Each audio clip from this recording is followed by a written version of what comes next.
નમસ્કાર મિત્રો, હું છું ગોપાલ ઇટાલિયા. ગઈકાલે 15મી એપ્રિલ 2026 દિવસ હતો. ગુજરાતના ઇતિહાસનો સૌથી ખરાબ અનુભવ કહી શકાય એવો દિવસ.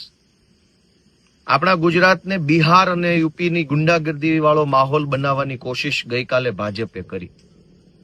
ગુજરાતના ઇતિહાસમાં કોઈ દિવસ ક્યારેય ન બની હોય એટલી હદે અપહરણની, ધમકીની, ગુંડાગીર્દીની, ખોટી પોલીસ એફઆઈઆરો કરવાની અને ગમે તેમ કરી અને વિરોધ પક્ષના ઉમેદવારોના ફોર્મ ખેંચાઈ જાય એવી કોશિશ ગઈકાલે ભાજપે ભરપૂર કરી.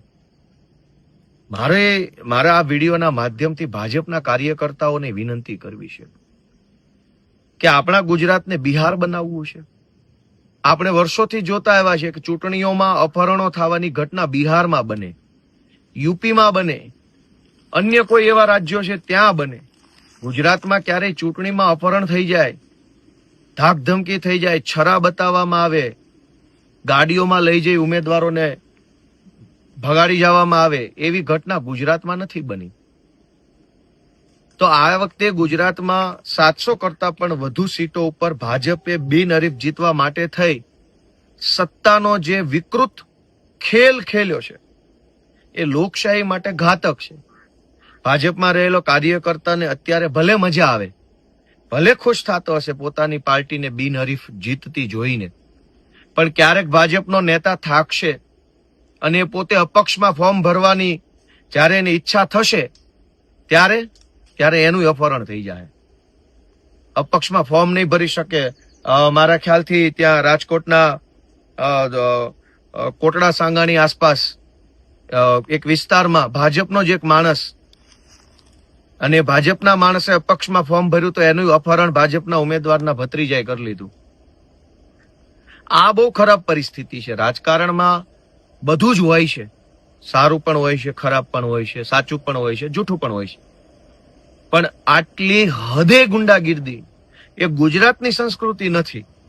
બધું જ છે અહીંયા, ટીકા ટિપ્પણી, આરોપ પ્રત્યારોપ, સાચું જૂઠું બધું છે જ. પણ ગુજરાતની પરંપરા એ નથી કે ચૂંટણીઓમાં ઉમેદવારોના અપહરણ કરી જવા.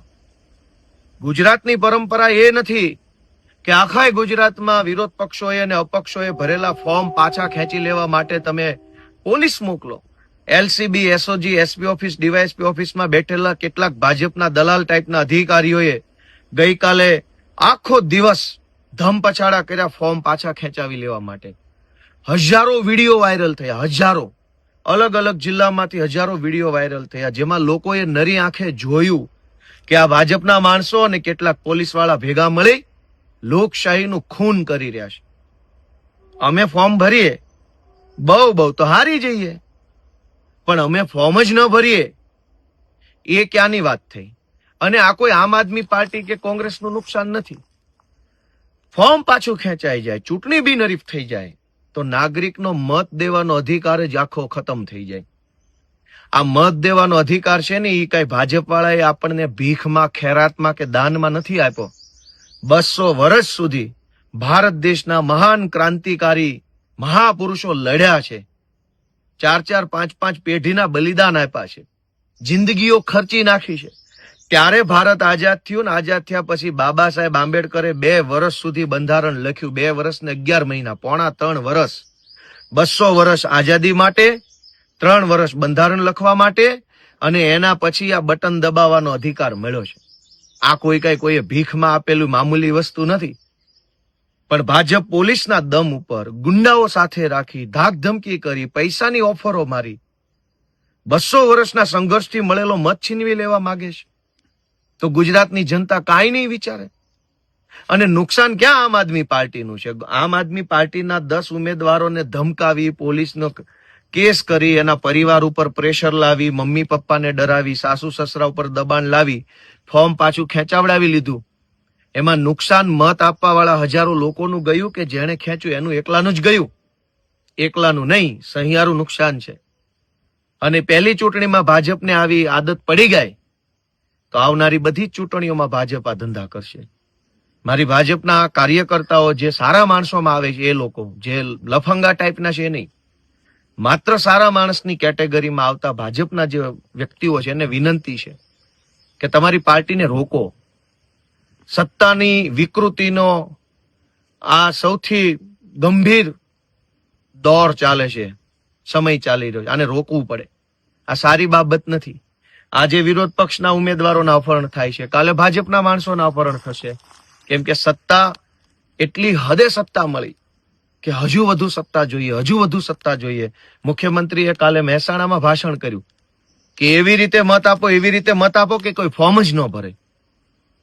બાપાની પેઢીઓ તો છે નહીં કોઈની, મુખ્યમંત્રીની નહીં, અમારી નહીં. ફોર્મ શું કામ ન ભરે કોઈ? અને સામસામા બે પાર્ટીઓ ફોર્મ ભરી શકે એટલે જ તો આ દેશમાં આઝાદી લાવવામાં આવી છે.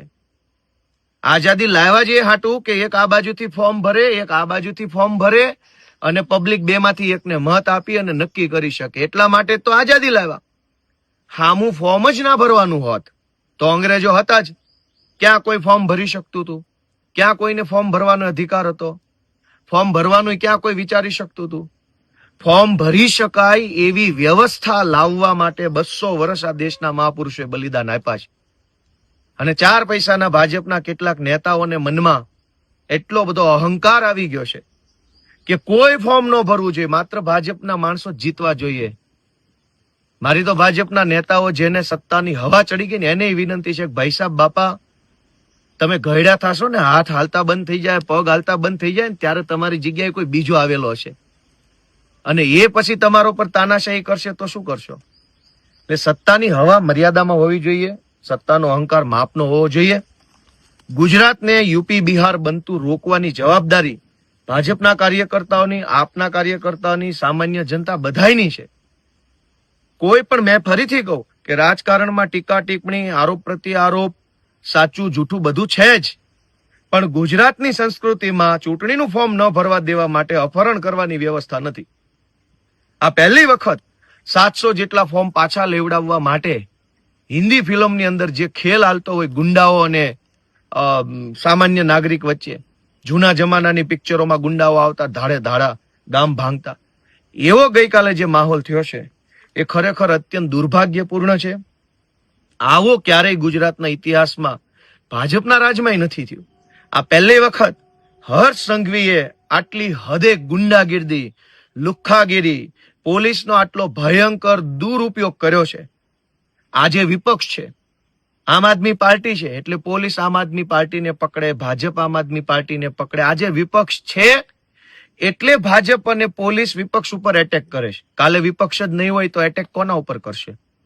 આજે જનતાની પહેલા એક સુરક્ષા દિવાલ તરીકે વિપક્ષ ઉભું છે. આ જનતા છે, આ સુરક્ષા દિવાલ છે અને અહીંયા ભાજપના સત્તા ભૂખ્યા, જે વરુ કહેવાય, સત્તા ભૂખ્યા લાલચુ રાક્ષસી માનસિકતા ધરાવતા કેટલાક નેતા છે.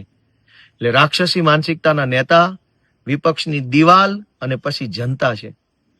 આ વિપક્ષની દિવાલ તૂટી જશે, આ દિવાલ હટી જશે તો આ સત્તા ભૂખ્યા રાક્ષસી માનસિકતાના નેતાઓ પબ્લિકની શું હાલત કરશે? લોકો જાગૃત બને. મારી એક જ વિનંતી છે કે આ ચૂંટણી સ્થાનિક સ્વરાજ્યની છે, પણ ગુજરાતને બિહાર બનતા રોકવાની જવાબદારી આપણા બધાની છે. એક વખત આ લોકોનું સત્તાનું અભિમાન ઉતારો, સાવણો દબાવો, એવી બે હાથ જોડીને વિનંતી કરું છું. જય જય ગરવી ગુજરાત.